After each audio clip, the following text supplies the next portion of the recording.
Restez là. 1, 2, 3.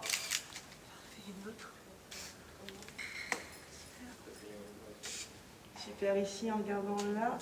Parfait. 1, 2. La première fois que j'ai entendu parler d'Arno Stern, mon fils avait 6 ans et je cherchais un atelier de dessin. Tous les cours que je trouvais proposaient aux enfants d'apprendre à dessiner à la façon d'eux. C'était pas du tout ce que je cherchais. J'avais envie que mon fils puisse, au travers du dessin, exprimer ce qu'il ressentait.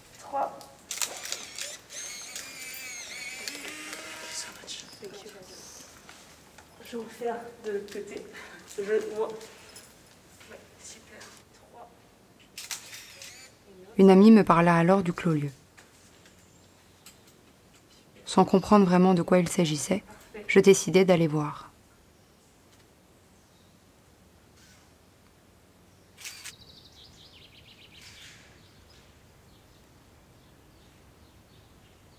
Arno Stern nous accueillit, Anatole et moi. 96 ans, grand, mince, vêtu de sa blouse blanche de maître, ses yeux comme des billes noires et ses cheveux gris au carré accentuaient son visage émacié. Arno Stern est né en 1924, en Allemagne, pays que lui et sa famille quittent pour la France en 1933 à cause de l'arrivée au pouvoir d'Hitler. Il a alors 9 ans.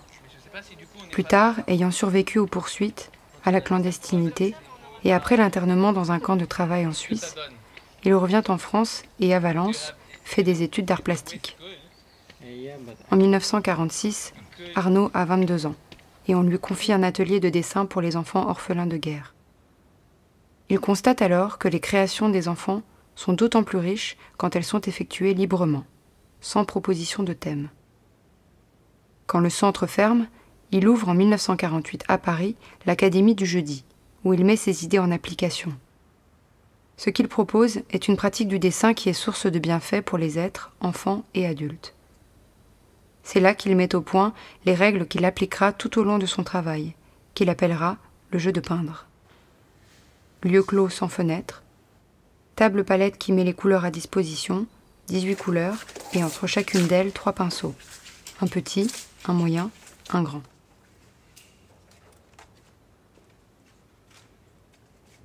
Les travaux ne sortent jamais de l'atelier, ne sont pas destinés à être vus ni commentés par d'autres. Ils sont archivés.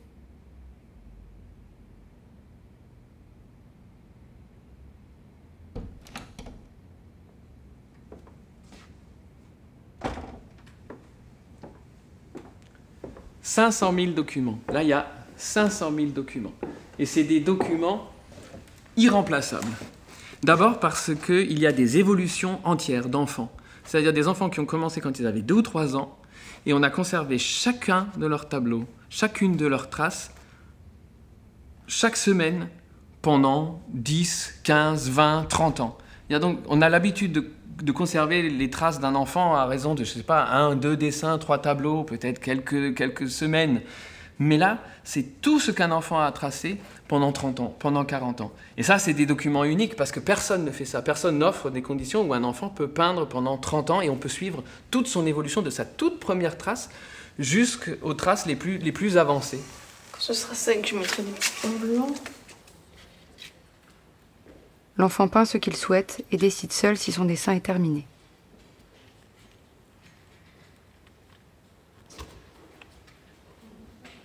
Michel, la femme d'Arno, m'avait raconté que la première fois qu'elle avait entendu parler de lui, elle était une jeune institutrice d'école maternelle, peu en accord avec la pédagogie de l'école.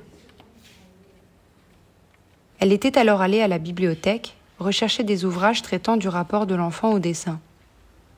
La bibliothécaire lui conseilla vivement la lecture des livres d'Arno Stern.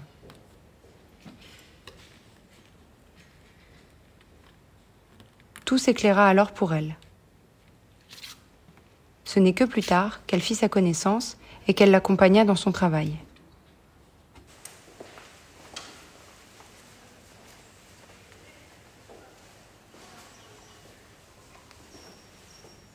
Arno n'a cessé d'observer les enfants et de s'émerveiller, ce qui lui a permis de développer sa théorie de la formulation.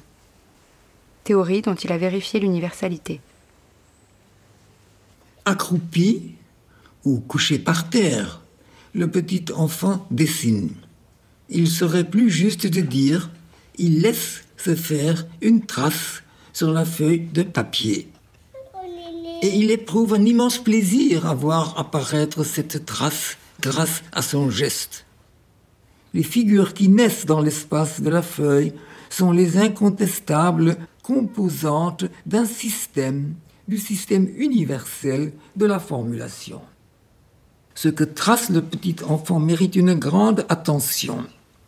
Il faut se garder de le sous-estimer. L'évolution des composantes de la formulation est programmée. Les objets-images qui la composent suivent un cheminement prévisible et nullement fantaisiste. Regarde papa, là je t'ai sorti les photos de pays que tu m'as demandé.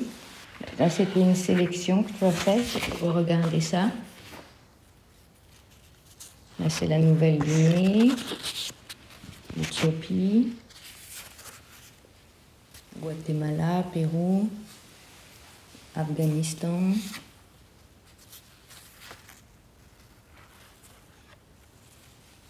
Là c'est en noir et blanc.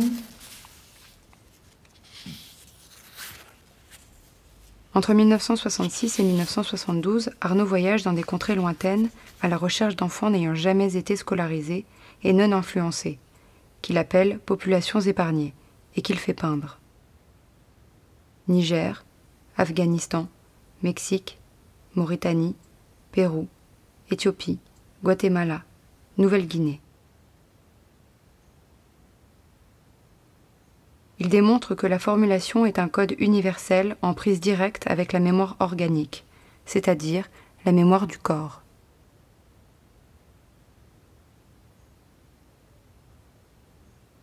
Dans les livres de pédagogie, il est écrit que l'éducation fait de l'enfant un être humain, comme s'il ne l'était pas de nature. Ça, c'est une idée qui ne nous serait jamais venue, étant donné que nous avons une admiration pour l'enfant. C'est notre attitude. Nous admirons l'enfant, nous estimons ses capacités, nous savons qu'elles sont irremplaçables. Je voudrais ajouter quelque chose, parce que ça serait dommage de ne pas le mentionner. Je voudrais dire ceci. Je demande souvent à des visiteurs, quand nous parlons de ce travail, vous vous souvenez de votre enfance? Et les gens disent oui, bien sûr. Je me souviens un petit peu de ce que j'ai fait quand j'avais 4 ans ou 3 ans et demi peut-être. Et je dis, et avant?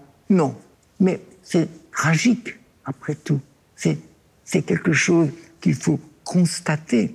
Parce que on pense que l'existence commence à ce moment-là. Mais quand on voit, quand on observe un petit enfant, je pense à mon petit-fils Benjamin, qui a maintenant dépassé 2 ans, tout ce qu'il vit chaque jour, tout ce qu'il découvre, tout ce qu'il réalise, tout ce qui se développe en lui pendant ses premières années, pendant ses premiers mois de son existence, et tout ça est perdu. On ne s'en souvient pas, ça nous échappe. Je dis que c'est comme un livre dont on aurait arraché les 30 premières pages et on le lit à partir de la page 31. On ne sait pas ce qui a précédé, mais c'est ça, c'est comme ça. Notre souvenance a une portée limitée. Et cette limite, c'est à peu près 2 ans. Puis, mais quand on pense donc à la richesse de la vie qui a précédé, et quand on pense à la vie prénatale, pendant laquelle se développent toutes les facultés, tous les organes, c'est prodigieux, cette vie du fœtus. Rien, aucun souvenir nous en reste, et la naissance même, quel événement important. Il n'y a aucune souvenance, mais nous avons, à côté de cette souvenance, une mémoire. Et ça fait très longtemps que je la connais, cette mémoire. Je l'ai appelée la mémoire organique. C'est autre chose que la souvenance. Elle n'enregistre pas des événements du quotidien, des faits que l'on pourrait décrire, que l'on pourrait raconter. C'est autre chose.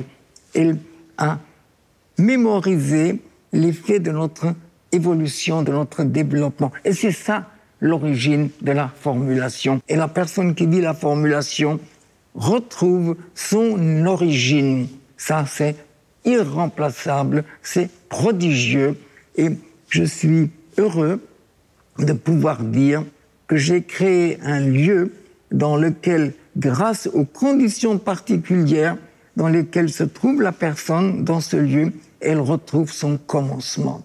Et quelle est la situation particulière? Eh bien, c'est que dans ce lieu, elle peut retrouver sa spontanéité.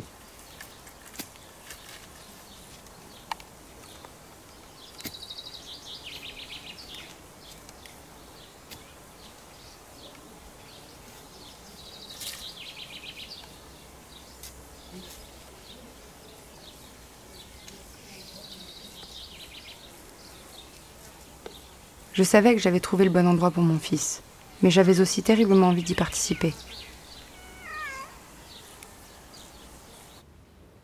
Nous étions tous les deux, mon fils et moi, installés devant notre feuille blanche, punaisée aux quatre coins et placée à hauteur du regard. Anatole s'était tout de suite mis à peindre une scène de guerre. Il avait tout compris. Moi, je ne savais pas quoi faire. J'étais comme figée. Arnaud, derrière moi, me demanda pourquoi je ne peignais pas. Je lui dis que je cherchais la bonne idée.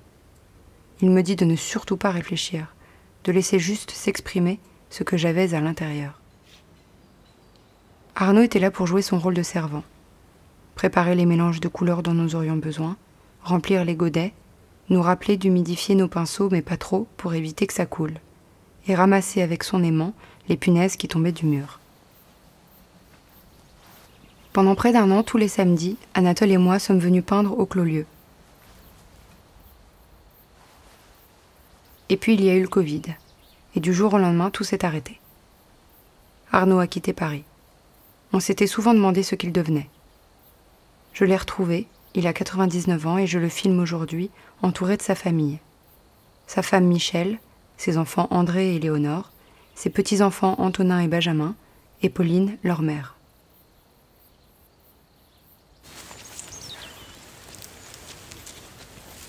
On va aller voir les termes de chat. Elles ont l'esprit de s'appeler sterne, ça fait que j'ai pas... Ça, j'en cherche le Ben nom oui, encore. ça, il faudra l'enlever, le mettre ailleurs. Il a fait son temps. Regarde. C'est beau. Ça, je ne peux pas le tailler encore. C'est pas beau, mais je dois le tailler à un moment donné. Je n'avais pas tort de trouver que ça ressemblait à des tulipes quand même. Oui, ce sont des bulbes. Ou alors, oui, c'est un peu comme un Là, pissenlit ça géant qui c'est se la met en fleur du bulbe. crocus. Et alors ça fleurit très très tôt. Même pas bien avant l'automne. Hein. C'était en fleurs il y a déjà 3 semaines. Et il faut que je le soigne, hein, tu vois. J'ai pas désherbé. Comment est-ce que je pourrais tout faire? Je peux pas. Donc là, ça a empiété sur le carré. Et puis maintenant, ça se retrécit parce que les plantes ont besoin de beaucoup de soins. Quand m'aideras-tu? Un jour ou l'autre? J'attends ce moment avec impatience. Tiens, il faut que je ramasse ça. Je ramasserai avec des ciseaux. C'est du thym doré. Ça sent très très bon. Tu connais? Le thym, oui, je connais. Non, mais c'est une marjolaine en fait. Mais tu peux le froisser. Il faut le froisser. Et ça se cuisine, ça, non? Hein? Ça se cuisine ou pas, du coup? Oui. Attends, je vais le froisser aussi. Dans une verveine? J'adore. Dans une dans une tisane, peut-être? C'est suave. J'aime beaucoup. Dans une tisane, peut-être? Dans une verveine, on pourrait mettre ça? Non, ça a une certaine puissance, violence qui ne convient pas aux tisanes, aux infusions. Ça, tu sais ce que c'est? Arnaud adorait ces fleurs. Oui, moi aussi, mais je les adore, mais le nom mais va me maintenant il ne revenir. reste plus que ça. Le nom va me Pour revenir. me rappeler que je dois en remettre. Le nom va me revenir, attends. C'est une pensée, Oui, voilà. mais c'est la pensée sauvage.